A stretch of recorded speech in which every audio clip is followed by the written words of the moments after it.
Entonces,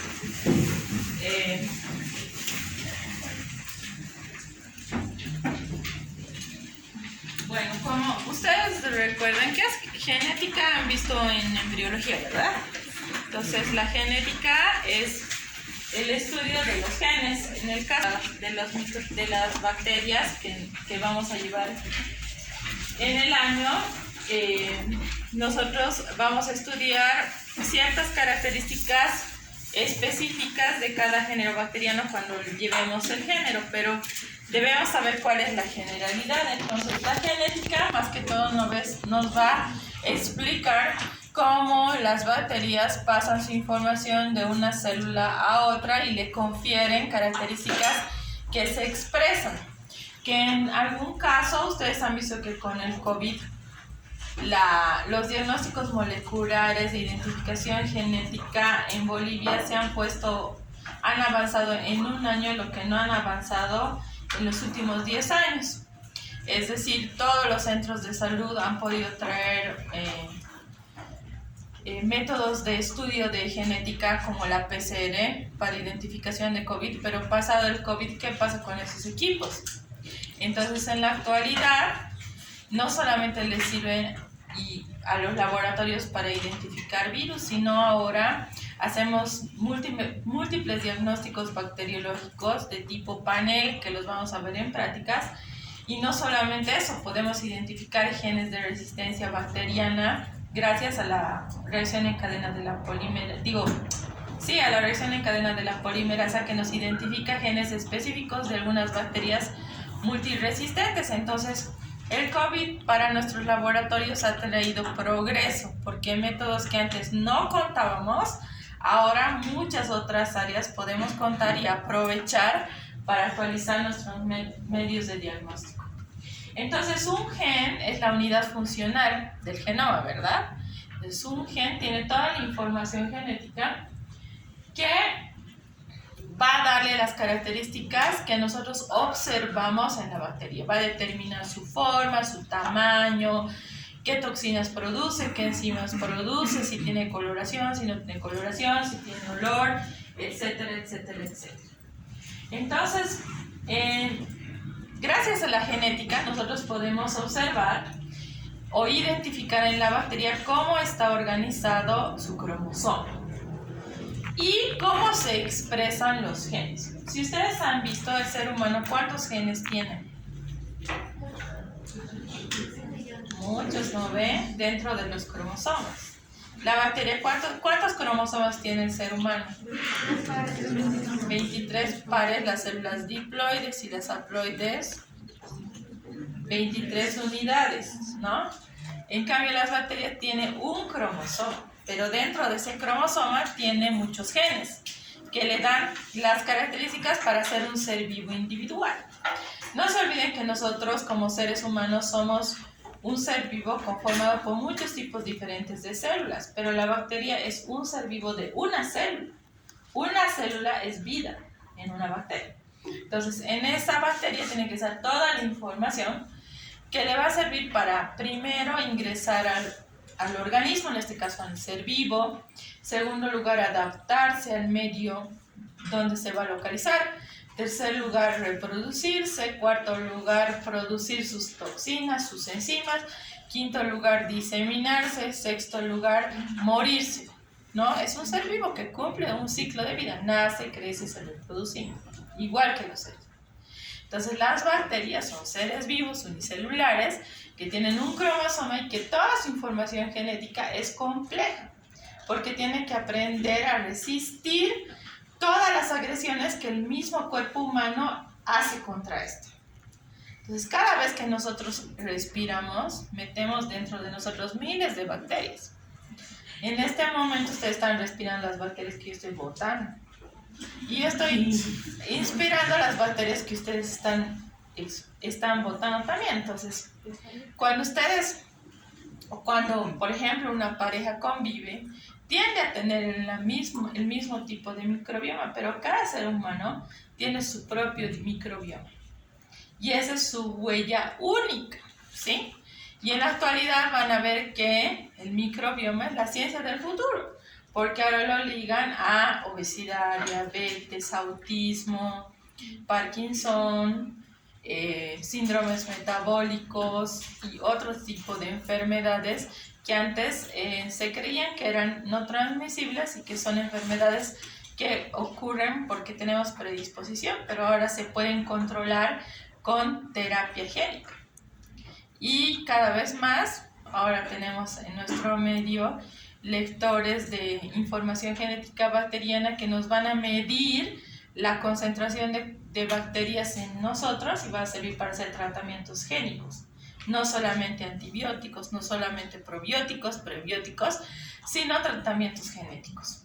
Entonces, todo este progreso ha venido con la ingeniería genética, ¿no? Y donde más se estudian las mutaciones precisamente es en las bacterias, porque son microorganismos, algunos, que ya son resistentes a todos los antibióticos. Cuando ustedes vean resistencia en unas cuantas clases, se van a quedar horrorizados. Hay bacterias que ya no se pueden tratar con antibióticos, porque además el hombre lo que menos investiga son antibióticos, porque no es lucrativo.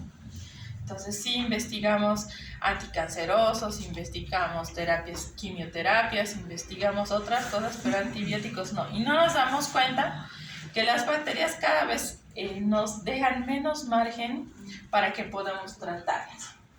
Entonces, la genética va a definir cómo la bacteria coloniza un tejido, cómo produce enfermedad, y la síntesis de productos útiles para este microorganismo unicelular que va a dañar el organismo. Y todo esto va a estudiar, como todos saben, la biología molecular y la ingeniería genética, ¿no? El material génico de la bacteria se encuentra libre en el citoplasma. Hemos dicho que no tiene una membrana nuclear que delimita el cromosoma o el nucleoide del resto. Entonces se encuentra libre. Sin embargo, el nucleoide o donde se encuentra el cromosoma no es el único material génico de una bacteria. Existen otros materiales como los plásmidos, los intrones, los transposones, los genes cassettes que se encuentran libres en el citoplasma, y estas pequeñas unidades son las que van de una bacteria a otra y se combinan con su cromosoma y generan mutaciones. El cromosoma como tal está compuesto por 80% de DNA, 10% de RNA y 10% de RNA polimerasa o proteínas. En este caso, si bien el cromosoma es una doble cadena como el cromosoma de las células eucariotas, no tienen histonas donde se superenrolla. Estos tienen las proteínas más pequeñas que se conocen con el nombre de simidistonas, que es donde el DNA se superenrolla y genera una cadena diminuta, ¿no? Que si les tiramos puede medir varios metros. Seguramente cuando lleven bioquímica y les van a decir cuántas vueltas puede dar el genoma del ser humano alrededor de la Tierra, ¿no? Seguro esas preguntas de examen. Entonces el genoma es una doble cadena, doble hélice circular cerrada, porque es un cromosoma como una cadenita, haploide, es decir, uno solo, no tiene par, y se nutre de genes extracromosómicos o cadenas pequeñas circulares autorreplicables como son los plásmidos. Los plásmidos son las unidades genéticas más importantes en las bacterias, porque algunos plásmidos determinan que la bacteria sea patógena o no. Y en algún caso buscamos nosotros la identificación de estos plásmidos para diagnosticar a la bacteria. Entonces, los plásmidos es ADN extracromosómico circular autorreplicable que se une al cromosoma para poder expresar su información genética. Entonces, el ADN es el que almacena la información, que al igual forma sus bases, la citosina con la guanina y la adenina con la timina. Y en las bacterias, la concentración de citosina con guanina, es decir, el número de pares de citosina guanina que hay en la bacteria, nos determina qué tipo de bacteria es. Entonces van a leer ustedes en su libro y va a decir tiene tantos pares de citosina, guanina y se identifica con tal cosa. Entonces muchas veces la cantidad de estos pares nos ayuda a identificar qué bacteria es, ¿sí?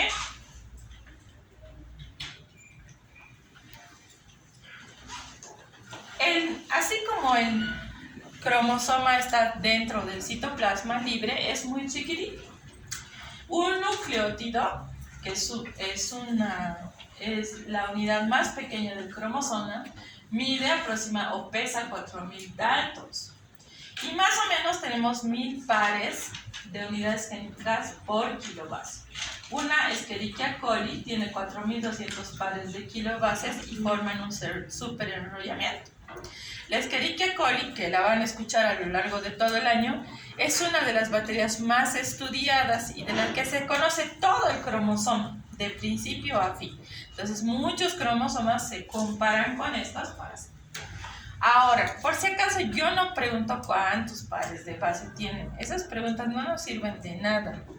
Preferiría preguntar, por ejemplo, cuál es el par de la citosina, cuál es.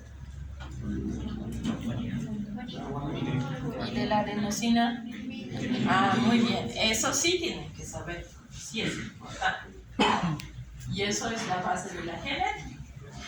Es así lo que les decía, en el año 1963 se ha identificado cómo era el cromosoma inextenso de la E. coli. Y este mide 1 milímetro, ¿no? ¿Se dan cuenta cuál es el tamaño? O sea, invisible a lo humano, ¿sí? Es una tira doble circular y se encuentra súper enrollado alrededor de las similistonas gracias a las enzimas que son las topoisomerasas. Entonces, el genoma bacteriano es el conjunto de genes dentro de la célula. Entonces, una bacteria no tiene un solo gen, tiene muchos, pero no podemos decir tiene tantos porque cada género tiene diferente número de genes. Entonces, cada una es específica. Entonces, el genoma es el conjunto de genes de la bacteria. Este concepto, por ejemplo, es importante que lo sepan. Entonces, cuando se habla de genética, siempre tenemos en la mente 3 componentes. El ácido desoxirribonucleico o DNA, el ácido ribonucleico o RNA y las proteínas, ¿no? Estos 3 siempre van a girar en su cabecita cuando hablemos del genoma. Entonces, el DNA es la base de la vida, es el que tiene la información genética que se transcribe, se traduce y se expresa, ¿sí? Entonces, el cromosoma está conformado por una tira de DNA complementaria, es decir, de pares, que está enrollada alrededor una de la otra y que se une, es un círculo, entonces es una cadena, ¿sí? Súper enrollada. Es como una lana que ustedes agarran y se la atan. Listo, ese es el cromosoma bacteriano. Tiene 2 hebras que se juntan. Los ácidos nucleicos, como todos ya saben y esto llevan en biología, está formado por un nucleótido que es la base púrica o pirimídica. Los azúcares, que son la ribosa, la desoxirribosa, las cadenas de fosfato que sirven para la unión entre uno y otro, y las bases nitrogenadas que le dan la característica de base púrica o pirimídica. Las purinas son las adenina y la guanina, y las pirimidinas son la citosina, la timina y el uracilo, que nos ayuda en el ácido ribonucleico, ¿no? Entonces existe una cadena, es una cadena complementaria que siempre va citosina, guanina, adenina, timina, unida por 2 o 3 puentes de hidrógeno y al costado por las cadenas de fosfato. La dirección que tiene el cromosoma de las bacterias siempre es 5' a 3' y empieza a dividirse en esta dirección. Cuando la bacteria se empieza a hacer su fisión binaria, se rompen estas cadenas, ¿sí? Y empieza a transcribirse o a copiarse la cadena en sentido 5' a 3'. Es decir, que el cromosoma no se parte, sino empieza a dividirse en ambos sentidos, ¿sí? Uno va de 5' a 3', digamos, de izquierda a derecha, y el otro de 5' a 3', de derecha a izquierda. Pues cuando la batería se divide, se lleva a un lado un cromosoma completo y el otro cromosoma completo. Entonces, toda la información pasa de la célula madre a la célula hija, ¿sí? La dirección siempre es 5' a 3', siempre, ¿sí? No hay antiparalelismo. Si hablamos del RNA, vamos a ver que existen 3 diferencias marcadas. En el RNA contienen el azúcar de tipo ribosa en lugar de la desoxirribosa, tienen la base uracilo en lugar de la timina, y el RNA no es doble, es una cadena simple, ¿no? Es una cadena sencilla que se utiliza para sintetizar los aminoácidos, unir a péptidos y llegar a las proteínas, ¿no? El RNA, igual que las células eucariotas, existe de 3 tipos. El RNA mensajero, el RNA de transferencia y el RNA ribosomal. El RNA de mensajero es el que copia la información del DNA cromosómico y lo lleva a los ribosomas para que sea traducido. El RNA de transferencia traduce la información del código genético y enlaza o empieza a ensamblar los péptidos. Y el RNA ribosomal une los péptidos y conforma las proteínas, ¿no? Entonces, el organelo más importante en las bacterias son los ribosomas, porque ellos son los que producen las toxinas, las enzimas, las proteínas que van a servir para que sean patógenas o no, y para que sobrevivan en el organismo humano. Existen las enzimas que ayudan al ensamblaje del DNA o al desensamblaje del DNA. Una es la topoisomerasa 2, que también se conoce con el nombre de DNA girasa. Lo que hace la topoisomerasa 2 es enrollar la doble cadena alrededor de las similhistonas o de las proteínas parecidas a las histonas para que el DNA quepa dentro de la célula. La topoisomerasa 1 es la que controla la parte de cuando el genoma se desenrolla para que éste sea copiado en ambas direcciones y no sufra alteración, porque la destrucción o el cambio de las bases púricas o pirimídicas en el momento de la transcripción puede provocar una mutación, ¿sí? Y la RNA polimerasa hace que estas dos tiras se desenrollen al mismo tiempo para que la información ya sea expresada o transcrita, ¿sí? La DNA ligasa lo que hace es unir los fragmentos que han sido sintetizados y expresados, y la primasa inicia la síntesis de un fragmento que se ha quebrado. En las bacterias es muy fácil que los genes salgan del cromosoma y se queden en el citoplasma y después de un tiempo vuelvan a unirse o pasen a otra bacteria directamente. Entonces, a esto se conoce como nombre de genes saltarines.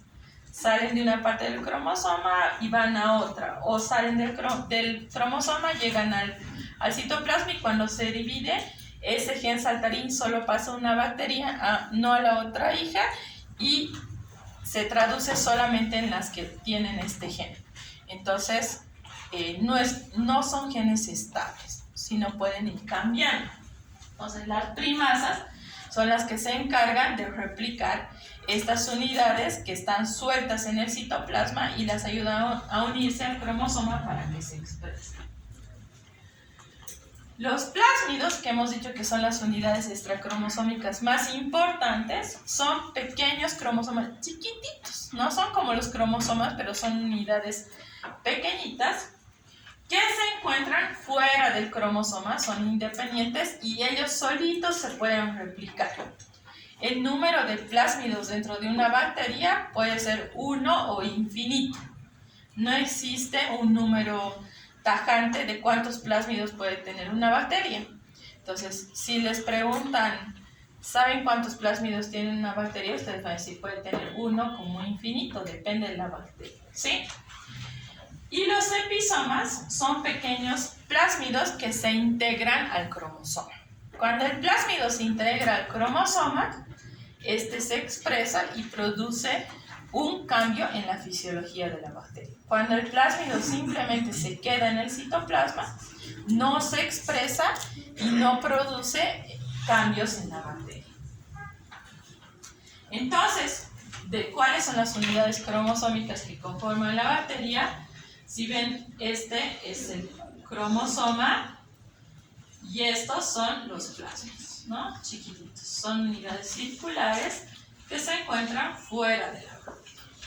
Entonces, los plásmidos también son unidades circulares de DNA que tienen doble cadena, que se autorreplican, que puede haber más de uno y que pueden haber 100 copias de un mismo plásmido en una bacteria, ¿sí? Pero pueden haber diferentes tipos de plásmidos en una bacteria, ¿sí? Estos plásmidos tienen pequeños genes que les dan propiedades extras a una bacteria. No se olviden que el DNA a lo largo del tiempo, tanto del ser humano como de cualquier ser vivo, a lo largo de los miles de millones de años se ha ido modificando. Pero siempre queda su esencia. La esencia de un gen o de un cromosoma que lo hace ser, por ejemplo, Homo sapiens, ¿no? La esencia. Porque si toda la información del Homo sapiens variaría, tal vez ya tendríamos un ojo aquí, brazos largos, no tendríamos pies, qué sé yo, tendríamos cuernos, no sé. Pero la forma de proteger su información es que la genética preserva los genes más importantes. Entonces, los genes más importantes del Homo sapiens hacen que tengamos cabeza, brazos, piernas, 2 ojos, 2 orejas, una nariz y que todos tengamos lo mismo, la misma cantidad. Entonces, en la bacteria pasa lo mismo. En mayor razón, si los plásmidos o otros genes pueden entrar y salir de un cromosoma, si no se preservara la genética primaria, las bacterias ya se hubieran autodestruido. O quizás se hubieran vuelto más superbacterias y nos hubieran ganado al ser humano en el mundo, ¿no? Pero cualquier genoma preserva su esencia. Entonces, cada cromosoma, cada plásmido que se une al cromosoma original puede expresarse o no. Y esto hace que la bacteria pueda mutar o no. Ahora, las bacterias tienen la facilidad de que los plásmidos les pueden conferir pequeñas propiedades de adaptación a diferentes medios. Por ejemplo, el estómago es un lugar súper ácido, donde ninguna bacteria común podría vivir. Sin embargo, existe el Helicobacter pylori que genera una proteína o una enzima que es la ureasa que modifica el hábitat para que la bacteria pueda vivir ahí, ¿sí? O, por ejemplo, los lactobacilos, que son bacterias que generalmente se encuentran en la vagina de la mujer, generan un pH súper ácido, incompatible con la vida de cualquier patógeno. Pero, por ejemplo, hay los hongos, que son las cándidas, que pueden cambiar el hábitat para poder sobrevivir. Entonces, los genes externos al cromosoma le pueden conferir a la bacteria mecanismos para adaptarse a situaciones medioambientales diferentes. El ser humano, ¿cómo se adapta? Por ejemplo, si se van a vivir a Santa Cruz, ya no usarán chompas, ni abrigos, ni chalinas, ni guantes, andarán de short y polera, ¿sí? Y sandalias. En cambio, cuando viene a La Paz, ya chompa, chalina, chamarra, paraguas, ¿no? Entonces, el ser humano es un ser pensante que se adapta de esa forma. En cambio, las bacterias utilizan estos pequeños genes y esta información genética oculta para adaptarse a las adversidades del medio. La falta de nutrientes, la deficiencia en la cantidad de oxígeno, por ejemplo, el déficit de agua, ¿sí? El déficit de macronutrientes, zinc, fósforo, hace que la bacteria aprenda a adaptarse a estas condiciones de estrés medioambientales que pueden ser nocivas para ella.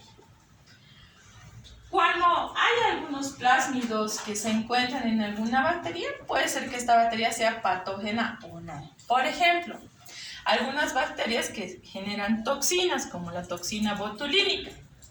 ¿Saben qué es la toxina botulínica? ¿Han oído hablar del Botox? ¿Qué es el Botox? No, Botox. El Botox en la tele deben ver, en los reality shows. Cirugía plástica. ¿Para qué usa el Botox? Para las arrugas, ¿o no? Muchas mises se ponen Botox en la cara para no tener arrugas. ¿No ven? Y el Botox es la toxina botulínica, que es producida por la bacteria que se llama Clostridium botulinum. Esta toxina lo que hace...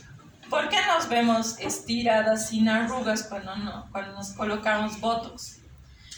Porque produce una parálisis, ¿sí?, de la región. Entonces, por más de que riamos, esto no se va a arrugar, porque está paralizado. Entonces, la toxina botulínica produce parálisis. Entonces, eso hace que la piel se vea estirada, ¿sí?, y no tengamos arrugas.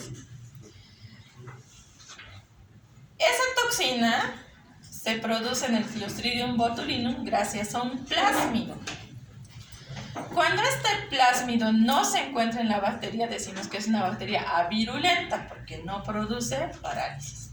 Cuando el plásmido se encuentra en la bacteria y produce la toxina, es una bacteria virulenta porque produce una enfermedad que se llama botulismo, que su sintomatología es la parálisis. Entonces, y es una enfermedad grave. Entonces, la toxina botulínica o el Botox no solamente se usa tal cual lo genera la bacteria, sino que le quitan una proteína que evita que sea tan tóxica como para matar a la persona. Entonces, los plásmidos le pueden conferir a las bacterias poder de ser patógena o no, ¿sí? O, por ejemplo, le puede dar enzimas que destruyen los antibióticos, como las beta-lactamasas, y las hacen resistentes a estos antibióticos, ¿sí? Entonces, los plásmidos ayudan a la supervivencia de las bacterias a medios o condiciones de estrés. Se pueden encontrar tanto en gram positivas o en gram negativas. En la E. coli, por ejemplo, se han identificado más de 300 tipos diferentes de plásmidos. Y se replican igual que un cromosoma. Se empiezan a copiar de 5' a 3', de izquierda a derecha y de derecha a izquierda. No aportan información para la vida de la bacteria. Lo que aportan es información para que la bacteria produzca ciertos componentes que la hace adecuarse o generar toxinas o condiciones de estrés. Entonces, lo que sucede con un plásmido es que un plásmido puede pasar o transferirse de una bacteria a otra. Este plásmido se rompe en el extremo y se une al cromosoma. Y en el cromosoma se expresa su información genética, ¿sí? Existen diferentes tipos de plásmidos. Uno son los plásmidos conjugativos. Estos plásmidos se llaman conjugativos porque expresan componentes de la bacteria, como por ejemplo los pilisexuales, que son proteínas en forma de tubos que ayudan a la transferencia de genes entre una bacteria y otra. Los plásmidos de resistencia, que hacen resistentes a las bacterias a diferentes tipos de antibióticos. Los plásmidos de producción. Los plásmidos de producción ayudan a producir unas proteínas que se conocen con el nombre de bacteriocinas. Las bacteriocinas son proteínas producidas por una bacteria que destruyen otras bacterias, ¿sí? Y destruyen antibióticos.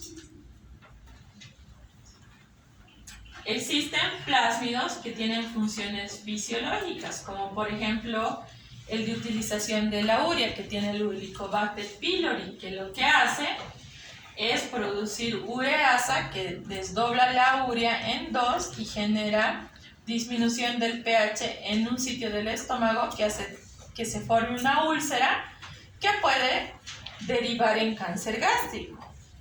Entonces, las bacterias en muchos casos están metidas en la producción de patologías más graves.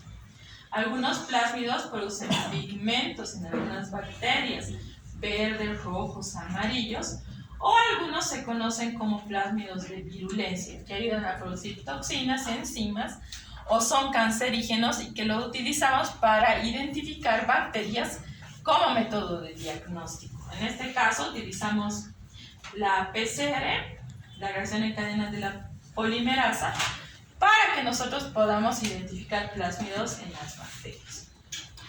Entonces, si la bacteria tiene unidades extracromosomales, no solo el cromosoma, existe un recambio genético entre géneros y entre especies bacterianas, ¿sí?